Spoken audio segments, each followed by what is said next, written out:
कि आदमी नकल करता है ना, नकल असल का मुकाबला नहीं कर सकती। नकल कुछ टाइम के बाद में प्रकट हो जाती है, असलियत वही रहती है। जैसे सत्य के बारे में कहते हो सत्य एक है, कितनी बार देखोगे परखोगे सत्य एक ही रहेगा। लेकिन झूठ जितनी बार बोलोगे उतनी बार झूठ और ज़्यादा बढ़ती जाएगी, क्यों उसको पता ही नहीं होता मैंने किसको क्या कहा था। एक कहेगा दूसरे को, उससे बात को दूसरी कह देगा, तीसरे को तीसरी। एक नहीं है ना, वो सत्य नहीं है। और सत्य है जैसे सूरज पूर्व में उदय होता है, कोई माई का लाल नहीं ये कह दे पश्चिम में उदय होता है। सत्य है ये। परमात्मा एक है, कोई नहीं कह सकता परमात्मा दो। सत्य है ये, समझ गए। झूठ वो होती है इंसान जबान जबान पे, मिनट मिनट में, टाइम टाइम पे बदलता रहता है। तो स्त्री वर्ता स्त्री, गुरुमुख, गुरु का मुख्य शिष्य जो गुरु को गुरु समझता है, उनका दर्जा एक जैसा होता है। जैसे स्त्री अपने पति को मानती है, शिष्य अपने गुरु को मानता है। कहीं भी से अपने राज सम्मत में वाणी आती है कि सती जो सत से गिरे नीच कर जावे, सूरा हो रण तजा कायर कहलावे। जो सूरवीर होता है युद्ध का मैदान छोड़ के चला जाए उसने सूरवीर थोड़े कायर कहेंगे। स्त्री जो पुराने जमाने में अपने सत से गिर जाती थी ना, घर में नहीं रखते थे उसको, मतलब वे विचारणी हो जाती, उसके करेक्टर में चरित्र में कमी या खामी आ जाती, उसको नीचे दर्जे के घरों में भेज देते थे, घर में नहीं रखते थे। तो मैं आपको बताऊं तो पतिव्रता स्त्री क्या होती है। पतिव्रता स्त्री में ये शक्ति होती थी कि उसने तो सूर्य तक को रोक दिया अपने पतिव्रत धर्म के कारण। सावित्री अपने पति को यमराज से छीन के वापस ले आई। दुनिया में कोई मिसाल ऐसी मुश्किल मिलेगी। पतिव्रत धर्म के कारण माता अनसुईया ने ब्रह्मा विष्णु महेश को 6-6 महीने के करके पालने में लिटा दिया। पतिव्रत धर्म माता सीता ने निभाया, जो पति ने कहा वही किया, चाहे दुख कष्ट कैसे भी आए। लीला थी प्रभु की वो, तो जो उन्होंने दुनियादारों को क्या दिखाना था। लेकिन मैं कहता हूं कि नकल से ये चीजें नहीं चलती। नकल करके गुरुमुख कोई बनना चाहता है, थोड़े बहुत दिन में वो प्रकट हो जाएगा।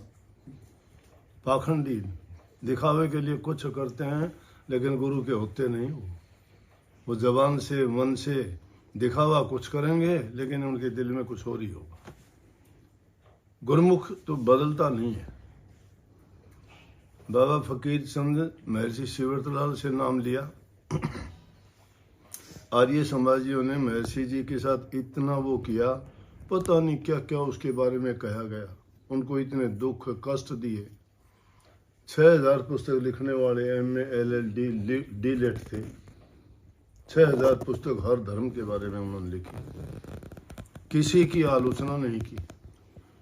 आर्य समाज के बहुत ऊंचे दर्जे के वो प्रचारक थे। तो क्या हुआ कि उनका एक बार सब कुछ जला दिया, उनका ऑफिस घर सब। अकेले महर्षि जी बैठे, इलाहाबाद के पास में एक जगह है, छोटे से गांव में आश्रम, एक अकेले बैठे। सब चले गए शिष्य छोड़ के। बाहर आके देखा फकीर चंद अकेला बैठा। कहने लगे, अरे तू नहीं गया फकीर चंद? फकीर तू नहीं गया? बोला जी कहाँ जाता हूं। ये होती है गुरुमुखता। दुनियादारी के लोग गुरु में देखते होंगे, गुरुमुख नहीं देखता। गुरुमुख उसके गुणों को ही देखता है। दुनियादारी का काम तो आलोचना करना, परमात्मा को भी नहीं बख्शते। तो देखा देखी का जो होता है वो रंग चढ़ता नहीं इंसान पर, दिल से होता है। और दिल जिसका रंग में रंग जाता है उसको कोई मोड़ सकता है क्या? दिल रंगे गए राजे महाराजाओं ने राजकाज छोड़ दिया। राजा भर्तरी ने छोड़ा, गोपीचंद ने छोड़ा, बलख बुखारा के बादशाह ने छोड़ा, महात्मा बुद्ध ने छोड़ा, महावीर स्वामी ने छोड़ा। राजघराने से थे ये सब। दुनिया के सुख वैभव उन्होंने त्याग दिए, क्योंकि सच्ची प्रीत जब जिसे लग गई प्रभु से, वो आदमी किसी के रोके से थोड़ा रुकता है नहीं। तो पतिव्रता स्त्री की बात कर रहा था, तो एक स्त्री थी, वो पतिव्रता थी। पतिव्रता किसी को दिखाती थोड़ी है। सच्ची भक्ति भी यही है। हमारा भी प्रभु पति है, गुरु हमारा पति है। राधा स्वामी कहते हैं, राधा स्वामी मात पिता पति मेरे, सारे संबंध है हमारे उनसे। राधा स्वामी मात पिता पति मेरे, राधा स्वामी चरणन सुख घनेरे, राधा स्वामी बिन कोई नहीं बाचे, राधा स्वामी हैं गुरु सतगुरु साचे, राधा स्वामी दया करें जिस जन पे, सोई बचे शब्द धुन सुन के, दीन दयाल जीव हितकारी, राधा स्वामी पर छिन छिन बलिहारी। कैसे गुरु पर छिन छिन बलिहार जाऊं? क्या समझेंगे दुनियादारी के लोग, माया के पुजारी, इंद्रियों के गुलाम, दुनियादारी के भिख मंगे। भक्ति की झोली जिसकी भर जाती है वो इंसान, वो जानता है भक्ति क्या चीज है।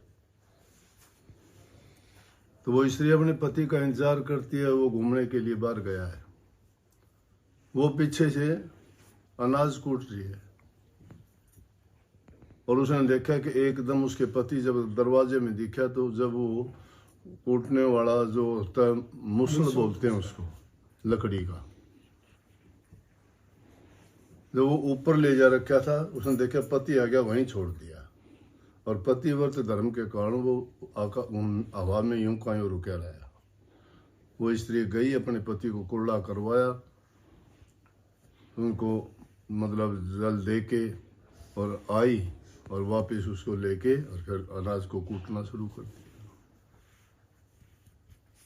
पड़ोस में जो आदमी था वो देख के बोला अपनी पत्नी से, बोला आज तो एक काम मैंने देखा अजूबा। बोले क्या अजूबा देखा? ईर्ष्या थोड़ी ही ज्यादा होती है स्त्री जाति में, ये भी बात है। जितने गुण ज्यादा है, एक आध अवगुण भी है। ये तो हरेक में ही होता है, गुण है वहाँ अवगुण है। जहाँ पुण्य है वहाँ पाप भी है, जहाँ सत्य है वहाँ झूठ भी है, जहाँ लाभ है वहाँ हानि भी है, जहाँ जन्म है वहाँ मृत्यु है। दूसरी चीज उसके पीछे लगी हुई है। बोले आज एक अजूबा देखा, वो कहने लगी क्या अजूबा देख लिया? बड़ी ईर्ष्या से भर के। बोले अपने पड़ोस में है ना फल। बोले क्या हो गया पड़ोस में, क्या है? बोला कि इस तरह से जब उसका पति घूम के आया तो वो अनाज पिछोड़ रही थी मूसल में, उखड़ में मूसल से, और पति को देखा तो उसने वो हवा में छोड़ दिया, वहीं रुका रहा। बोली ये कौन सी बड़ी बात है, ये तो मैं कर दूंगी। बोले अच्छा आप भी कर देती हो? हाँ। बोला कल तो करके दिखाइए मेरे को। तो घूमने जाइए, मैं नाज कूटना शुरू कर दूंगी, फिर तुम आइए, मैं आपको कुल्ला कराने के लिए आऊंगी, और वो हवा मैं भी छोड़ के दिखाऊंगी। उसने बेचारा जब इतनी तेज तर्राट और थोड़ी ही कठोर स्वभाव की थी, क्या मानता था वो भी। वो गया घूमने के लिए, वो कि घूमने थोड़ा गया था, वो तो भेजा हुआ गया था, बलपूर्वक भेजा गया था, अपनी मर्जी से थोड़ा गया था। स्वाभाविक नहीं था वो।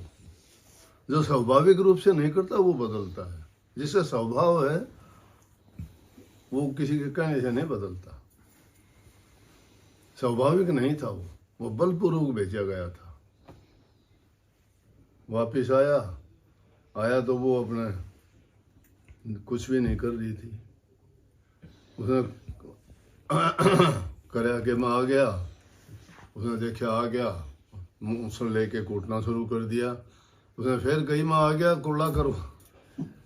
उसने तो देखते ही करवा दिया। पतिव्रता थी, बोली कि रुक जा, और वो कूटना शुरू किया था। मूसल ऊपर रखा ना, तो उसको छोड़ दिया हवा में। अगर नहीं छोड़ती तो वो उसकी बात झूठी हो जाती।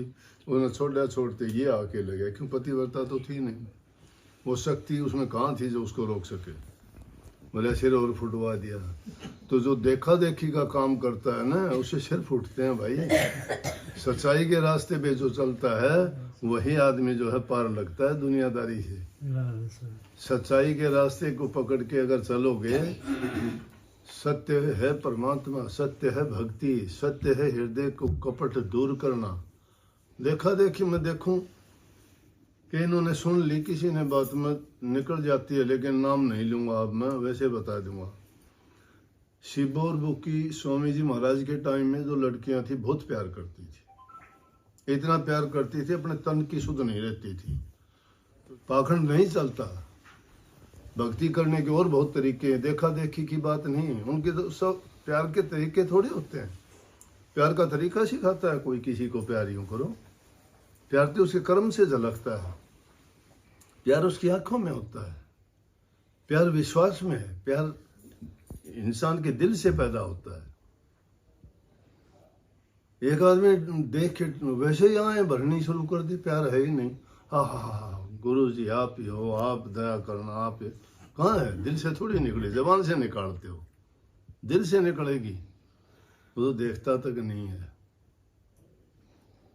कबीर साहब जैसे उन्होंने कितनी खोल के बात कही कि आजा सतगुरु नैनन में नैन झाप में मिलने, ना मैं देखूं और को ना तो ही देखा। कितना स्वार्थ है प्यार में। प्यार सिर्फ मेरा है, ना मैं तुझे खुद भी नहीं देखूं और को भी नहीं देखने दूंगा, ये प्यार है। सच्ची प्रीत जब हृदय में पैदा होती है, दिखावे के लिए नहीं होती। दिखावे के लिए होती है वो तो एक मिनट में बदल जाता है,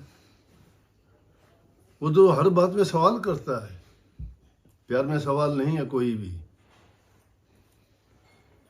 प्यार में कोई देखता नहीं है। बड़े बड़े जो दार्शनिक, लेखक, विचारक और जो शिक्षाविद हुए, उन्होंने प्यार की परिभाषा लिखी है। प्यार वो नहीं जो टाइम आने पर या हालात बदलने पे बदल जाता हो, प्यार तो वही का वही रहता है। प्यार विश्वास में होता है इंसान के, विश्वास ही भक्ति है। जिसके दिल में प्यार नहीं, भक्ति नहीं, प्रेम नहीं, वो डगामगी है, वो कभी भी पलट सकता है।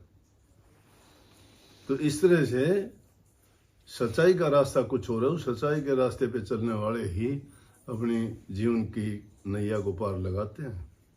गुरु तो खेवट है, लेकिन गुरु को गुरु मानोगे तब खेवट है। जहां कहीं भी सफर करते हो, रेल में, बस में, हवाई जहाज में, वो भी आपको वार्निंग देते हैं ठीक से बैठना। अब जहाज लड़खड़ाने वाली है, बेल्ट बांध लेना, नहीं तो चोट लग जाएगी। लेकिन जीवन की नैया में सतगुरु जब कहता है कि तुम ऐसे नहीं करना, क्या बेल्ट बांधते हो? तब नहीं बांधते।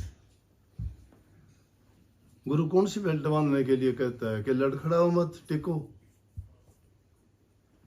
टिके रहो, मत हो डामाडोल, डिगे की कोडी नहीं, टिके के लाखों मोल। जो शिथिल हो जाता है सो सबके मिलता है। जल हिलता रहता है, कुछ दिखाई नहीं देता। जब ठहर जाता है, देखोगे सब कुछ दिखाई देगा। बहुत बहुत सबको आशीर्वाद, शुभ प्रातः। मालिक आपको सबको अच्छी तंदुरुस्ती दे, खुशहाली दे, विचार अच्छे दे, आपकी सोच अच्छी करे, जीवन